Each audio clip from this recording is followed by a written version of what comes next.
Assalamualaikum warahmatullahi wabarakatuh. Perkenalkan saya Mbak Anggreni. Di sini akan menjelaskan laporan pendahuluan dari keperawatan medikal bedah yang sudah saya buat untuk memenuhi ujian laporan pendahuluan dari pembimbing saya Bapak Iris Firanda. Yaitu pendahuluannya dengan pasien pneumonia dengan masalah ketidakefektifan pola napas. Konsep pneumonia-nya yang pertama ada definisi. Definisi itu merupakan Definisi pneumonia merupakan suatu peradangan pada paru-paru yang tidak sengaja mengenai jaringan paru, tetapi juga dapat mengenai bronkiolus. Ada juga yang mengatakan pneumonia adalah suatu peradangan paru yang disebabkan oleh bermacam-macam etiologi seperti bakteri, virus, jamur, dan juga benda asing.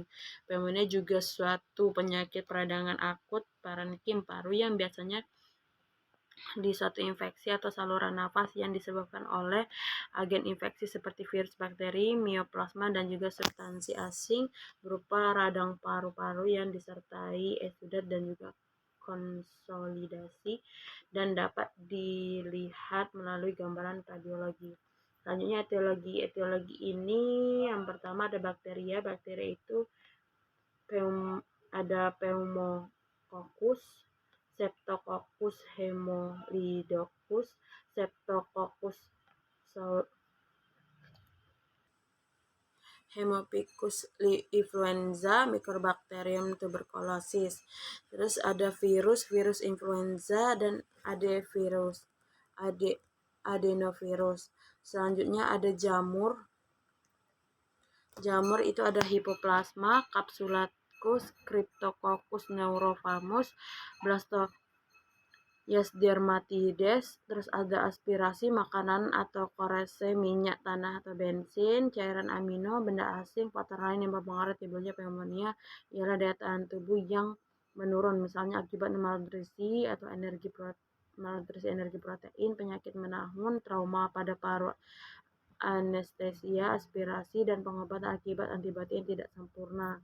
Selanjutnya anatomi fisiologi. Anatomi fisiologi yang pertama ada hidung, merupakan saluran udara yang pertama yang mempunyai dua lubang, dibiasakan oleh sekat hidung. Di dalam terdapat bulu-bulu yang berfungsi untuk menyaring dan menghangatkan udara. Selanjutnya ada faring, merupakan persimpangan antara jalan napas dan jalan makanan. Terdapat di dasar tengkorak, di belakang rongga hidung dan mulut. Setelah dapat dua ruas tulang leher, terdapat epiglotis yang berfungsi untuk menutup laring pada waktu menelan makanan. Selanjutnya ada laring, pangkal tenggorokan, merupakan satu saluran udara yang bertingkat sebagai pembantu saluran, terletak di depan bagian faring sampai ketinggian vertebra cervicalis. Selanjutnya ada trakea atau batang tenggorokan, merupakan lanjutan dari laring yang dibentuk oleh 16-20 cincin yang terdiri dari tulang-tulang rausal yang berbentuk seperti kuku kuda atau huruf C. Selanjutnya ada bronkus, merupakan lanjutan dan trakea yang terdiri dari 3 buah pada ketinggian vertebra thoracalis IV dan V. Selanjutnya paru-paru, merupakan sebuah alat tubuh yang sebagian besar dari gelembung-gelembung hawa atau alveoli. Alveoli ini terdiri dari sel-sel epitel dan endotel. Jika dibentukkan luas, permukaannya kurang dari 90 meter persegi dan lapisannya inilah terjadi pertukaran udara. Ini adalah lapisan yang terjadi pertukaran udara. Selanjutnya patofisiologi dan patoflow. Pneumonia itu merupakan inflamasi paru yang ditandai dengan konsolidasi karena eksudat yang mengisi alveoli dan bronkiolus. Saat saluran napas bagian bawah terinfeksi, respon inflamasi normal terjadi disertai dengan obstruksi jalan napas. Sebagian besar pneumonia didapat melalui aspirasi partikel infeksi seperti menghirup bibit penyakit di udara, dan juga ada beberapa mekanisme yang pada keadaan normal melindungi paru dari infeksi partikel infeksius di hidung atau terperangkap dan dibersihkan oleh mulut dan epitel bersih di saluran napas.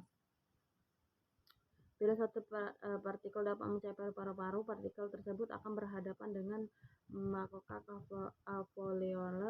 alveolar yang juga dengan mekanisme imun sistemik dan hormonal. Infeksi pulmonal yang bisa terjadi karena gangguan salah satu membran mekanisme pertahanan organisme dapat mencapai traktus respiratorius terbawa melalui aspirasi maupun rute hematologi. Ketika patogen mencapai akhir bronkiolus, maka terjadi penumpukan cairan edema ke alveoli, diikuti leukosit dalam jumlah besar. Kemudian makrofag bergerak mematikan sel dan bakteri debris sistem limfatik dapat mencapai bakteri-bakteri sampai darah dan atau pleura viral. Jaringan paru menjadi terkonsolidasi, kapasitas viral dan pemenuhan paru menurun, dan cairan darah menjadi terkonsolidasi. Air yang tidak terinfeksi menjadi fisiologis to live soon dengan ventilasi perkusi yang tidak pas dan menghasilkan hipoksia kejang jantung dan meningkat karena penurunan saturasi oksigen dan hiperkapnia. Patoflow-nya normal, sistem pertahanan tubuh terganggu, lalu oleh organisme saluran napas bagian bawah pneumococcus, lalu eksudan masuk ke alveoli, lalu sel darah merah leukosit pneumococcus mengisi alveoli, leukosit plus febri mengalami konsolidasi, leukositosis, laju bersihan jalan napas tidak efektif, dan muncul masalah keberatan pola napas tidak efektif. Selanjutnya manifestasi klinis ini pertama ada demam, gelisah, malas, nafsu makan berkurang, keluhan gastrointestinal. Lalu keadaan umum saluran napas bawah yaitu batuk, takipneu, interpretasi sputum, sesak napas, merintih, sianosis. Pemeriksaan penunjangnya bisa dengan pemeriksaan radiologi, pemeriksaan laboratorium, pemeriksaan C-reaktif protein, pemeriksaan uji tuberkulin, pemeriksaan sinar X, biopsi, pemeriksaan gramatokultur sputum dan darah, pemeriksaan serologi, pemeriksaan fungsi, spirometrik statis, pemeriksaan bronkoskopi, dan pemeriksaan lain-lainnya. Selanjutnya ada pelaksanaan medis dan keperawatan. Penata medis dan keperawatan itu yang pertama ada manajemen umum, yaitu humidifikasi, humidifier atau nebulizer jika sekret yang kental dan berlebihan. Selanjutnya lakukan oksigenasi jika pasien mengalami PaO2 kurang dari 60 mmHg. Selanjutnya fisioterapi berperan dalam mempercepat resonansi pneumonia. Pasien harus didorong setidaknya untuk batuk dan bernafas dalam untuk memastikan kemampuan ventilator. Selanjutnya dehidrasi, pemantauan asupan dan kelancaran cairan tambahan untuk mempertahankan hidrasi dan mencairkan sekresi. Selanjutnya operasi toracentesis dengan tabung pengisian dada mungkin diperlukan jika masalah sekunder seperti emfisema terjadi. Selanjutnya ada terapi obat. Pengobatan diberikan berdasarkan etiologi uji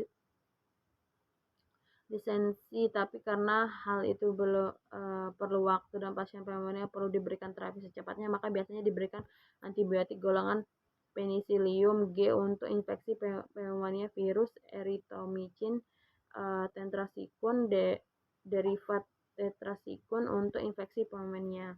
Selanjutnya asuhan keperawatan. Yang pertama ada pengkajian. Nah, pengkajian ini mencakup identitas pasien, identitas lengkap, lalu riwayat dan karakteristik awitan dari durasi batuk, demam, menggigil, nyeri dada, kondisi sputum, riwayat pemanjaan terhadap individu dengan infeksi, tanda-tanda penyakit kronis lainnya, tanda-tanda vital seperti suhu tubuh, tekanan darah, nadi, terus juga monitor perawatan dan yang digunakan untuk mengatasi gejala, pemeriksaan pulmonis infeksi, interaksi otot-otot aksesori, sianosis sentral, gerakan dada terbatas dan inspeksi, lalu palpasinya menurunkan ekspansi pada area dada yang sakit, peningkatan fremitus taktil, lalu perkusinya, lalu auskultasinya, bumi napas brachial, inspirasi Crockless atau penurunan venitas vokal, dan juga egofoni. Temuan laboratorium dengan cara rongsen dada, gambaran difusi sifonia, antiseptik, gambaran lokaris pneumonia tipikal. Selanjutnya ada hematologi dan pemeriksaan AGD. Nah, diagnosa keperawatannya ketidakefektifan pola napas berhubungan dengan penurunan ekspansi paru, intoleransi aktivitas berhubungan dengan tidak keseimbangan antara suplai dan kebutuhan oksigen.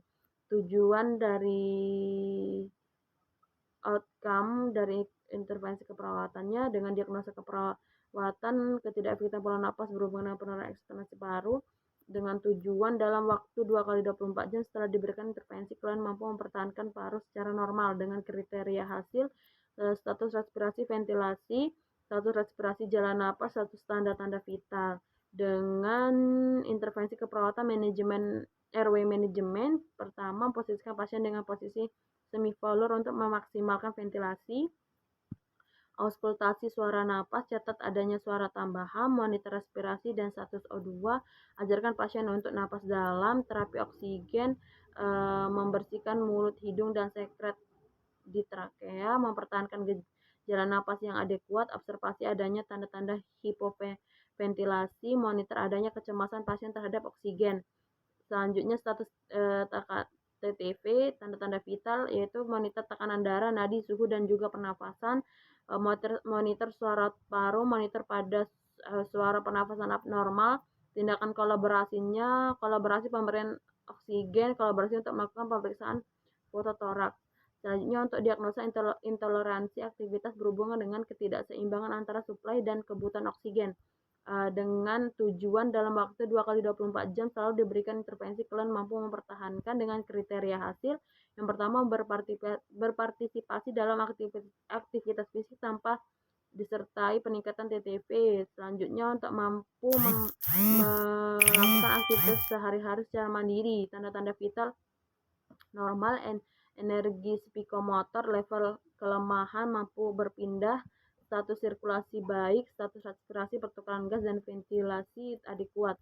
Dengan intervensi keperawatan, peningkatan latihan, gali hambatan individu terkait aktivitas fisik seperti sesak napas dan lain-lain, dukung ungkapan perasaan mengenai latihan atau kebutuhan untuk melakukan latihan, dukung individu untuk melakukan atau melanjutkan latihan, lakukan latihan bersama individu jika diperlukan.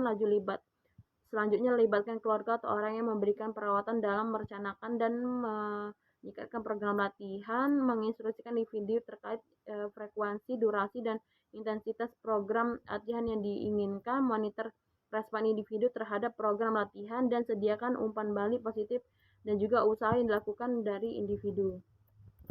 Sekian dari laporan pendahuluan saya ucapkan wassalamualaikum warahmatullahi wabarakatuh.